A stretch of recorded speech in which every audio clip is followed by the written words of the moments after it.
Let's set up your WP Dev Course exclusive 90-day free trial at Siteground, where you can easily install and play with WordPress. Siteground is one of the highest rated hosting companies currently available, and they have inexpensive shared levels all the way up through managed WordPress plans you can use to run multiple websites and resell hosting to clients. In this video, you'll set up your free hosting account with Siteground. You can use this free account for your coursework and for hosting your sites in the future if you choose.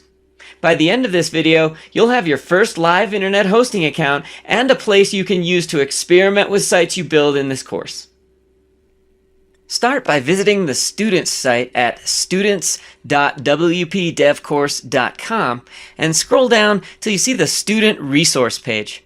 You can hit this resource page button or the resources button at the top or the bottom of the site.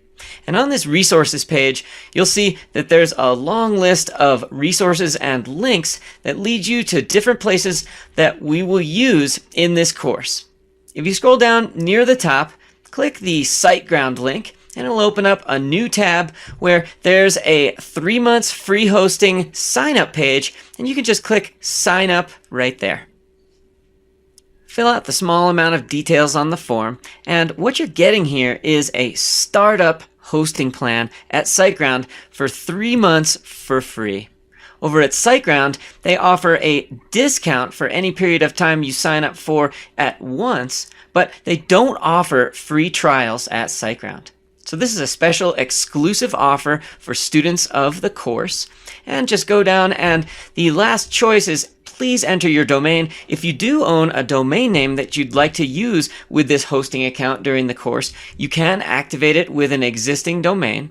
You could purchase a domain name right here if you like, but I don't recommend that, and it's easy enough to activate an account without the domain, and you'll be given a free domain to work with for the course and the length of time that we have the hosting account for. So just click the box that you've confirmed and click Pay Now, which will be $0, and let Siteground set up your hosting account for you. I got the message your order was successfully submitted, and you'll be receiving an email, and you can log into the customer area right here to log into your site. Now you might want to bookmark this URL from Siteground. It's UA for user area .siteground.com, and that's what I've done in my website bookmarks right here in Firefox. I'll just close that toolbar for now.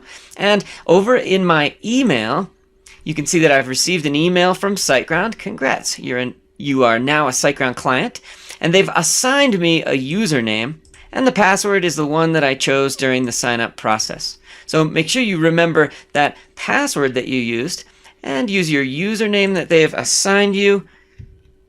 Control C to copy, and I'll go back to the login form, and I'll go ahead and log in with my username and password. I'll click remember so that I don't have to remember that password and retype it every time. And now I get to choose whether I want to start a website, transfer an existing website, or thanks but I don't need help. It's important that you choose this third option because we're going to be installing WordPress using the Siteground tools and configuring WordPress sites for the course. So now that you've chosen the third option, thanks but I don't need help, click Proceed. This is the Siteground user area. And whenever I log into Siteground, I'll usually go right to the second tab called My Accounts, and let's take a look at what you've got.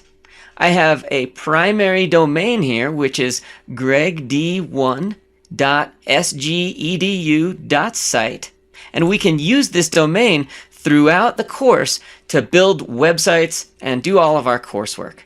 And there's some other information that you can look at as you go down here. These are your name servers if you do own a domain name and you'd like to point a domain at your Siteground site and use it, but we don't have to do that during the course. Next, let's click the red button, go to cPanel. And cPanel is short for Control Panel. And what we do want to do is access cPanel securely and leave that button checked, and then remember your selection and click Proceed. Once the cPanel is loaded, you can explore by scrolling down a little bit all the different utilities that we have as a part of our Siteground website hosting. Let's finish up this video by installing WordPress and activating it for our testing domain, whatever that is up at the top here. So if you see near the top, there's an auto installers section, and you can just click the WordPress button. It will open a utility called Softaculous, which comes bundled with cPanel often in different hosting companies' accounts. And you can just go to the Install tab, and let's choose where to install WordPress inside of our domain right here. Now, we'll leave http:// for now, as opposed to setting it up under a secure HTTPS, which we'll go over later in the course. And let's leave the domain as our root domain, and we won't put a separate directory here in the directory place. We can just leave everything else as the default, except what I'm going to do is choose a username that's easy for me to remember, along with a password that I can remember as well. So I'll just choose that. Use a password that I can remember, and I'll use a valid email address so that I can test the email sending capability from my WordPress account, and that'll be my admin email address there. We can just choose whatever we need down here. Let's just leave all of the defaults, then we can go down and click Install. Should only take a couple of seconds, and we'll have a WordPress site ready for us to start playing with. Great, that just took about 5 or 10 seconds, and it says, congratulations, the software was installed successfully. And it gives me a URL, which is my regular Siteground educational site URL that I'm using, along with an administrative URL, which is basically the URL of your hosting and domain at your hosting account /wp-admin. We don't have to save or remember that. We're going to be using this URL a lot in different places in this course. If you go right over here and roll over this little widget control panel button right here, that'll bring you back to the cPanel.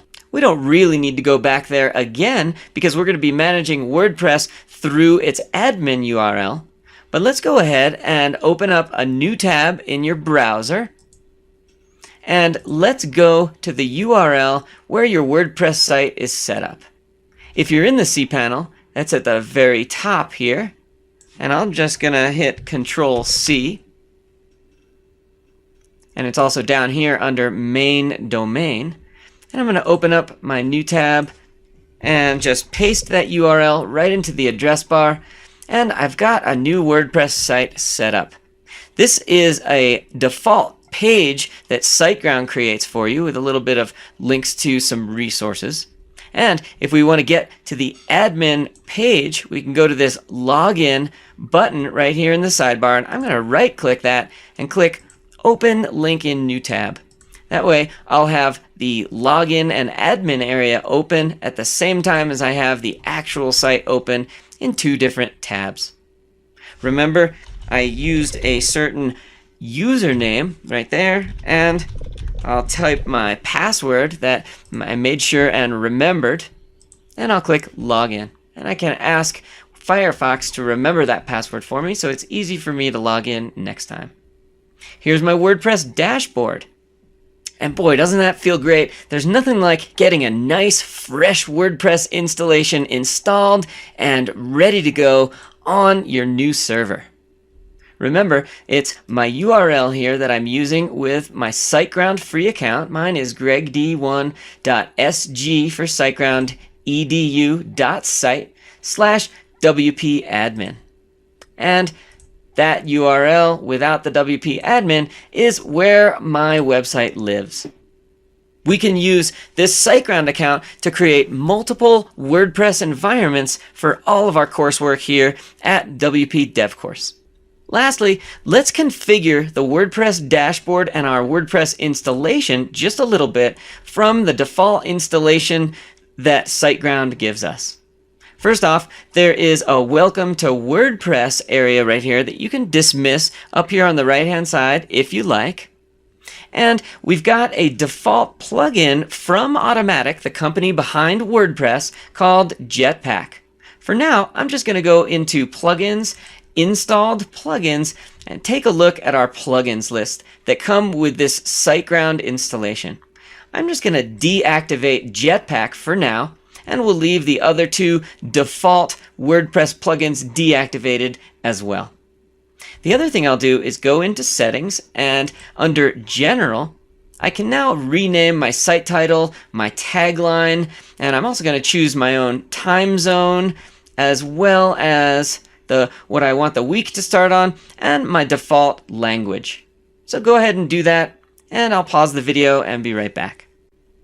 I changed my site title to Siteground Testing Site, made a tagline, Experimentation for WP Dev Course, and then I just wanted to show you, as you go down here to time zone, if you open it up, you can get a lot of UTC numbered time zones, and if you know your own, you can do that.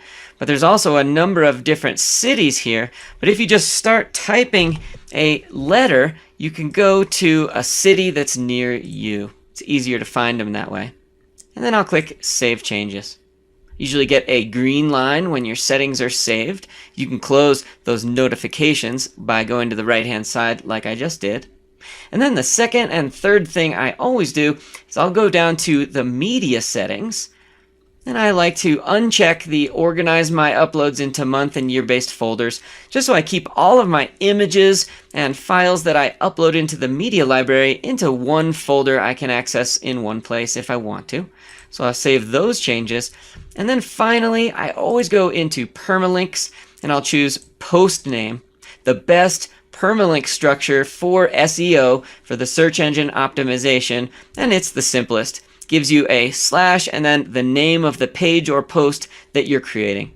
Then I'll just go down and click Save Changes once again, and now I have a fresh WordPress installation that's ready to go, and I can start building sites. In the next video, we'll set up a free managed hosting account at Flywheel, one of the fastest and most secure managed WordPress hosts available. Let's go!